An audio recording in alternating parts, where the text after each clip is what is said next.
Police in riot gear firing tear gas and rubber bullets against protesters, a scene straight out of a foreign war zone, but as we've seen this past week, it is the heartland of America. How did local police forces become so militarized in the first place? Joining me now to talk about foreign policy and what's happening in Ferguson is former Republican presidential candidate and Texas Republican Congressman Ron Paul. Thank you very much for being with us. I know this militarization of our police forces, which we saw for the first time really graphically on Wednesday night in Ferguson, was a congressional program. It was increased after 9/11. What do you think needs to be done, and do you think Congress will ever take a harder look at this? Because there are bipartisan proposals to end this program of surplus equipment being turned over to local forces. Well, let's hope so. When this program came into effect, I was strongly opposed to it and tried to slow it up. And it takes a long time to change a program. Once it's established, the Congress moves very slowly, but it should be gotten rid of. The founders didn't want a national police force, but they're very much involved in national policing activities. I mean, the various agencies from the FBI on down. But to militarize them, give them military weapons, it creates a culture, guns and tanks and gases that are illegal for in wartime are being used. So it is an atmosphere which just sort of encourages the police to overreact, and it's very, very dangerous. Police are supposed to be local people, and they're supposed to be peace officers. They're not supposed to be warriors. And now we've got the National Guard going in, but are they justified given the violence that erupted from some people who are not the protesters but are looters, let's say, trying to take advantage of the situation?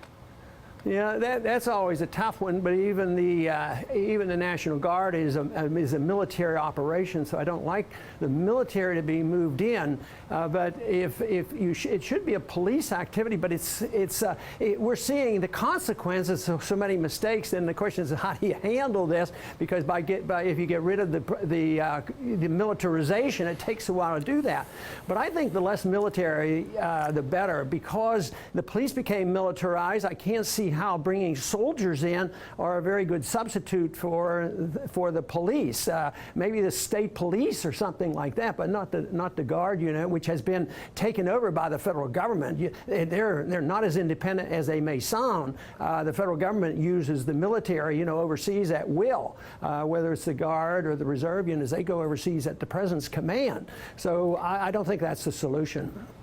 Let me ask you about military engagement overseas, because the president last night, the White House sent a war powers, a notification to Congress under the war powers resolution about what's happening in Iraq. It does seem that the mission now to try to retake the dam in Mosul is not the same mission as the humanitarian, quote unquote, mission to save the Yazidis on top of Mount Sinjar.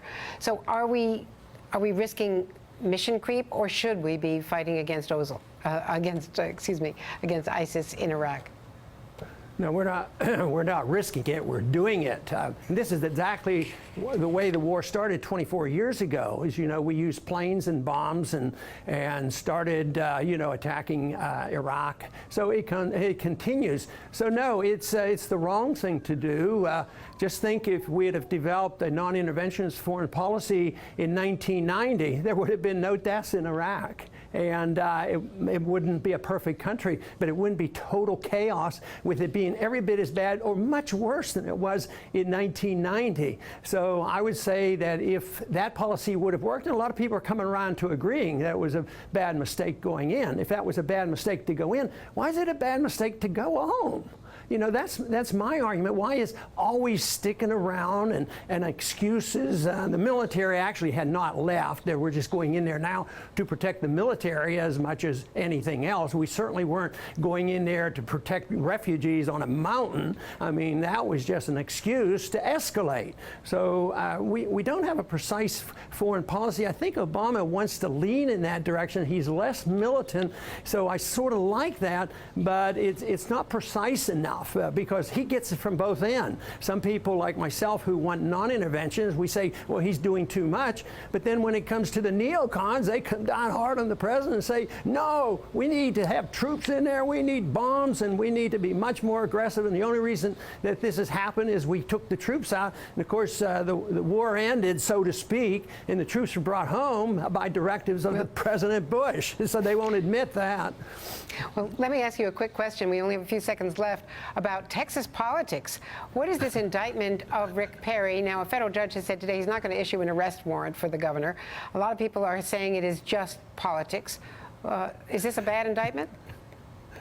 Yes, it is, and I don't generally defend our governor very much. He has a fairly good grasp on economics, but when it comes to civil liberties and foreign policy, he's a disaster, so I don't promote him. But this is pure politics. I'll tell you, this is really a joke. If he doesn't come out of here ahead of the game, because when you look into this and how this came about, I mean, it really becomes a joke. So in this case, I would say the abuse of power comes more from the DA's office than from the governor's office in this case.